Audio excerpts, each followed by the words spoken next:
I'm glad it worked out. Thank you for calling. It's great to have a satisfied customer. Hello, my name is Kathleen Stouts, and this is a soft skill lesson on customer service basics, educational level 1. The lesson will consist of an opening, 6 rules of customer service basics, case study, a special role-playing segment, and it'll be followed by a review, a quiz, and the summary. So let's get started. We hear more complaints about customer service today than ever before. And in this competitive marketplace, effective customer service is essential to the survival of any business. You can lose more business due to poor service than from your product quality or cost problems. Let's take a look at a few statistics. 68% of consumers leave because they feel they've been treated poorly. It can cost 5 times more to acquire new customers than to retain an existing one. A recent survey found that maintaining your customer base can avoid losses by 25 to 85%. So, good customer service can improve your company's bottom line. Since the average business never hears from 96% of its unhappy clients, it's important to help all consumers with good customer service.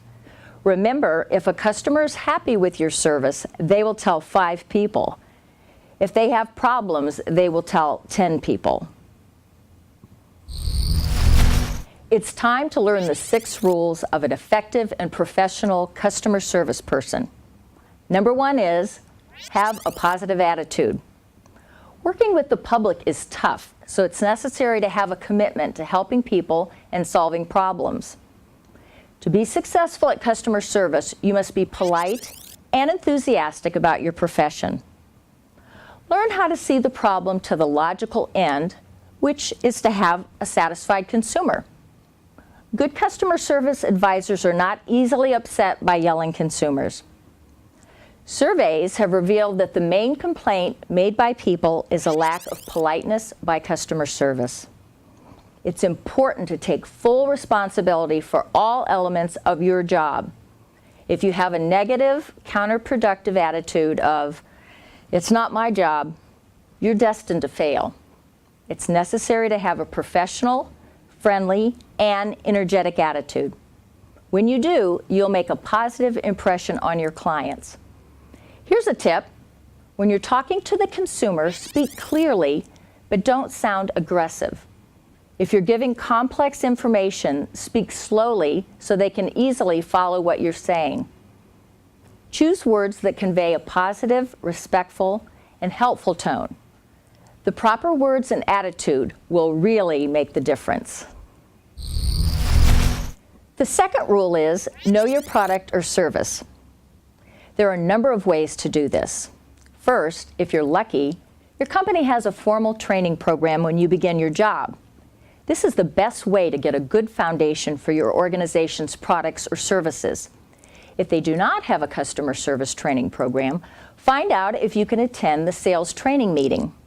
Sales classes are a great way to understand the basics of your company's products or services, especially if no other classes are available. There's another method to get useful data. Talk with your peers.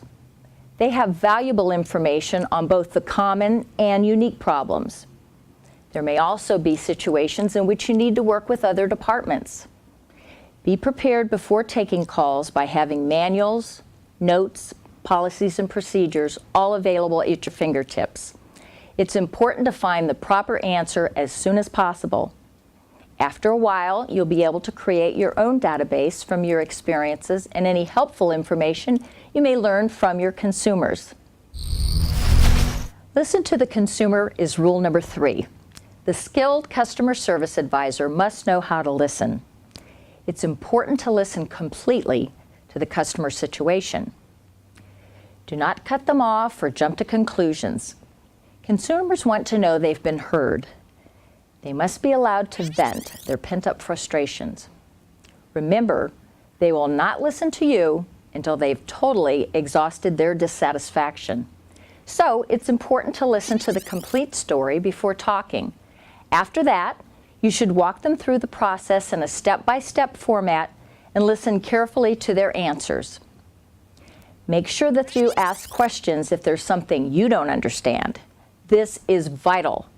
Most communication problems stem from a misunderstanding, so you need to make sure that this does not happen. Listening to the consumer is the pivotal point to being a successful customer service advisor.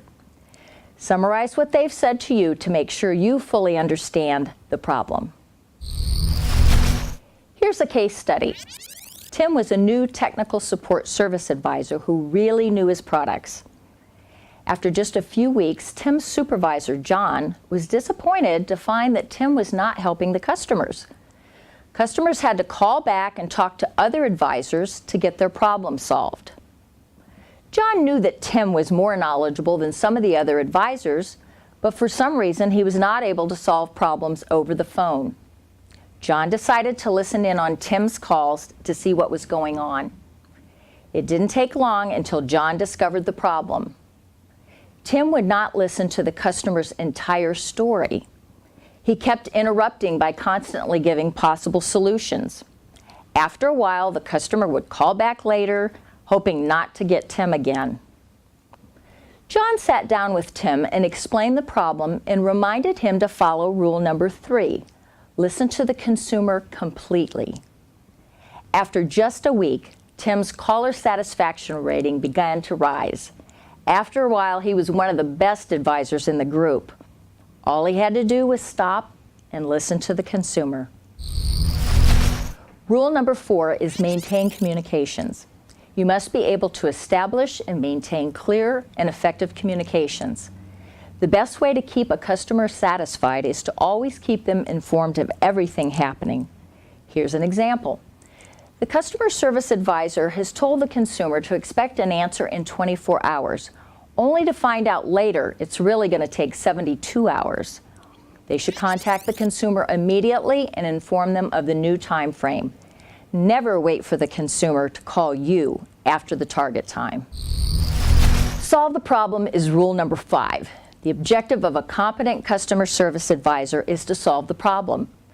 This may seem obvious, but a lot of people get caught up in the procedures and the daily grind and not completely solve the original problem.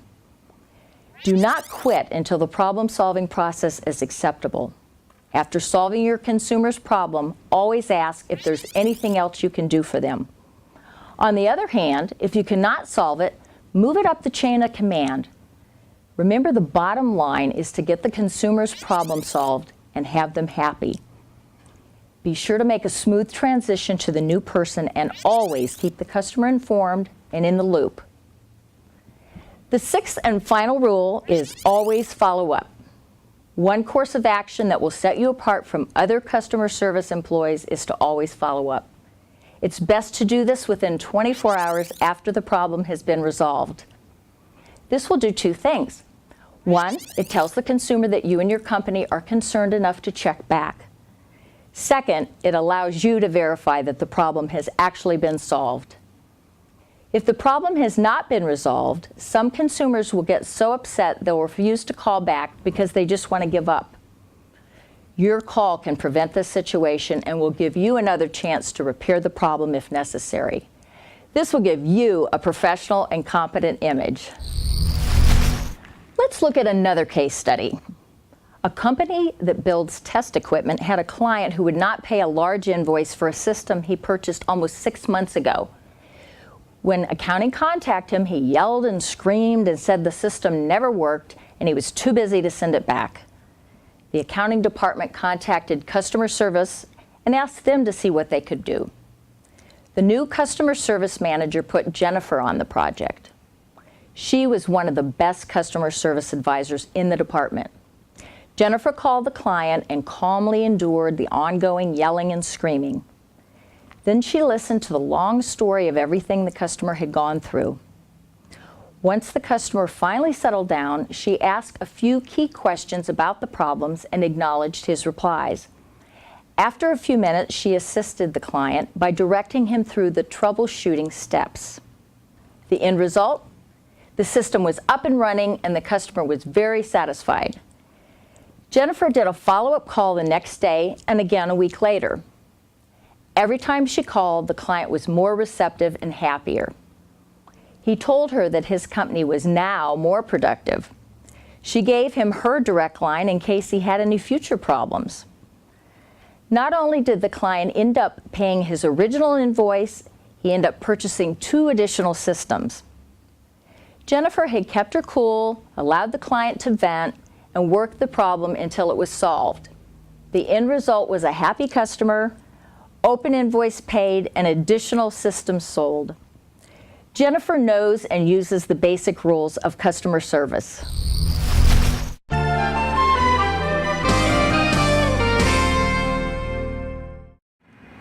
Hello, and thank you for calling Business Soft Skills Customer Service. This is Jennifer. How may I help you? I still haven't received the DVDs I ordered. Oh, I'm sorry about that, sir. May I have your name and purchase order number? This is the 3rd time I've called and given you that information, and nothing ever happens. I don't know where my purchase order is, and I just want to know when I'm going to get my DVDs. Can't you people do anything right? What's the matter with you? Are you trying to cheat me? Well, what would you do if you were Jennifer, our customer service advisor? A, yell back. B, just hang up. Or C, listen to the consumer. Let's find out what she does.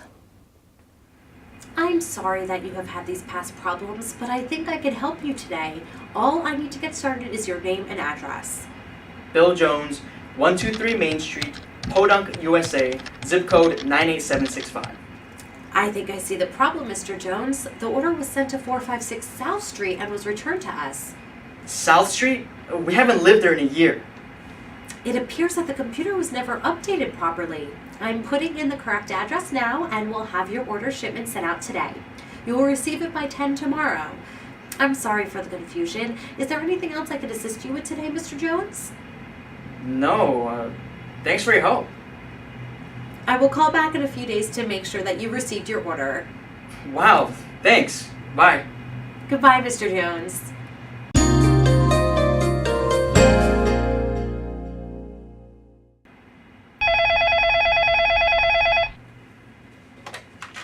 Hello, Bill Jones speaking. Hello, Mr. Jones. This is Jennifer from Business Soft Skills. I just wanted to make sure that you got your order today. Yes, Jennifer, it came in this morning. Thank you very much. I actually would like to order the next series. Wow, that's wonderful. Let me transfer you to our sales department. They can help you with that. Hold on one moment, please. It looks like Jennifer understood and used the 6 basic rules to customer service. She got the problem solved and a new order. Good work, Jennifer. Now it's time to get a pen and a paper out. We're going to see a review and then have a quiz on customer service basics. Occasionally, you'll see a slide with a missing word or multiple choice question. You'll have 8 seconds to write the answer before it appears on the screen. Ready? Okay, good luck. Here we go into the review and quiz portion of customer service basics.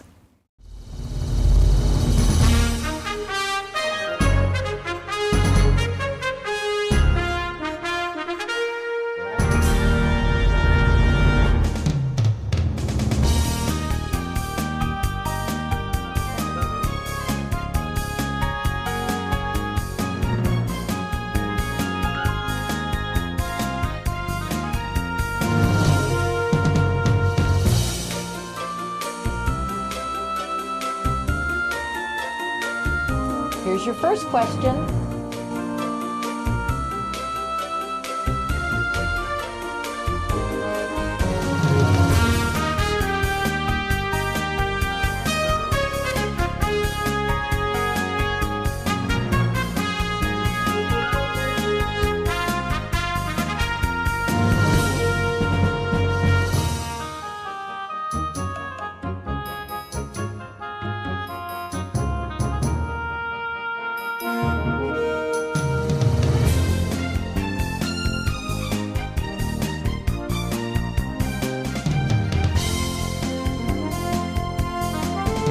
Here's another question.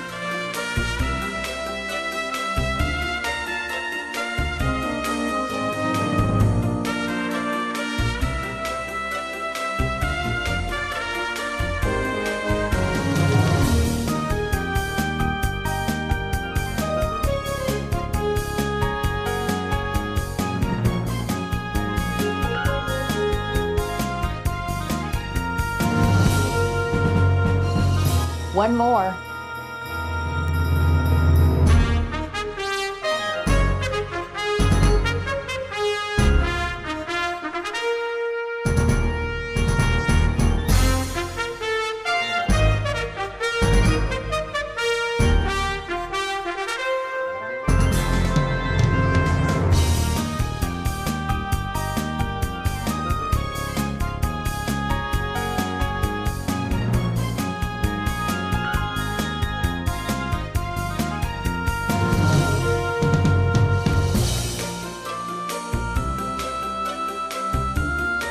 Here's your last question.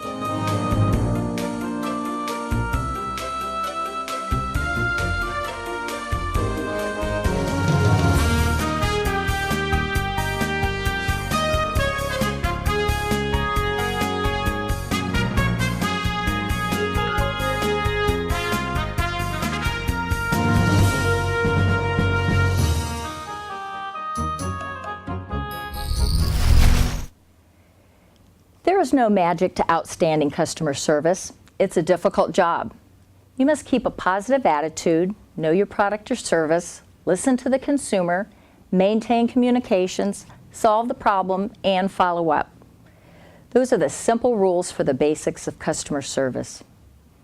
We know you're going to run into some consumers who are natural-born complainers. But if you apply these rules and go that extra mile for the others, you will have a satisfied consumer base. When you go out of your way to make a consumer feel valued, they will remain loyal to you and your organization. Learning these and other soft skills will help you achieve your personal goals. Learn and apply these rules and you will be a customer service superstar. Good luck and thanks for watching. Hello, customer service. This is Kathleen Stelz. How may I help you?